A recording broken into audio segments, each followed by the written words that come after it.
Yitzhak Herzog a-t-il secrètement rencontré le Premier ministre Benyamin Netanyahou? C'est cette rumeur qui pourrait déterminer la formation d'une nouvelle coalition. Le chef travailliste a beau démentir l'information, il semble que de plus en plus, l'option d'un gouvernement israélien d'unité nationale fasse son chemin. À en croire des sources au sein du Likoud, Benyamin Netanyahou se serait résigné à établir une coalition plus large, devant les difficultés à s'entendre avec ses partenaires traditionnels, nationalistes ou orthodoxes, qui revendiquent d'importants ministères. Encore faut-il qu'Yitzhak Herzog parvienne à convaincre les militants de son parti, très franchement hostile à être le faire-valoir d'un gouvernement dirigé par la droite israélienne. Une pétition en ce sens aurait d'ailleurs été adressée à Yitzhak Herzog, signée par 200 membres des jeunesses travaillistes.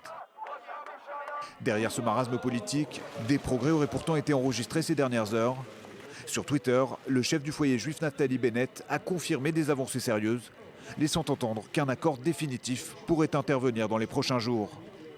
Des avancées, il en serait aussi question avec Aryeh Deri, le chef du parti Chasse, à qui Benyamin Netanyahou serait prêt à céder le ministère des Transports.